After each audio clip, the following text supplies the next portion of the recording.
સુરતની લાજપોર જેલની મુલાકાતે પહોંચ્યા હર્ષ સંઘવી।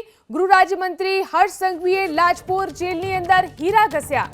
96 કેદીઓ દર મહિને 24 થી 26 હજાર હીરા ઘસે છે તેવું જણાવ્યું હર્ષ સંઘવીએ। એક કેદી 5000 થી 20000 સુધીનો પગાર મેળવે છે તેવું પણ તેમણે જણાવ્યું। કેદીઓને ગુનાની દુનિયા છોડવા માટે તેમણે સંદેશ આપ્યો। તો લાજપોર જેલની મુલાકાતે પહોંચ્યા હર્ષ સંઘવી, જોઈ શકાય છે તેમણે હીરા પણ અહીં ઘસ્યા।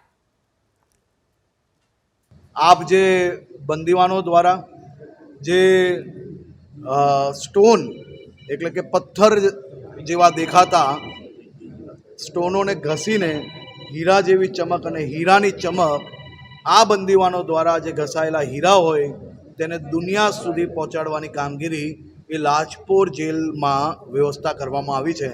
આ 96 કારીગરો દ્વારા મહિનામાં 24 થી 26 હજાર હીરાઓને પોલિશ કરવામાં આવે છે અને આ પોલિશ હીરા દુનિયાના રાજા રાની, સામાન્ય વ્યક્તિ, મોટા બિઝનેસમેન કોણ પોતાના દાગીનામાં જડાઈને પહેરે છે તેનો કોઈને અંદાજો નથી।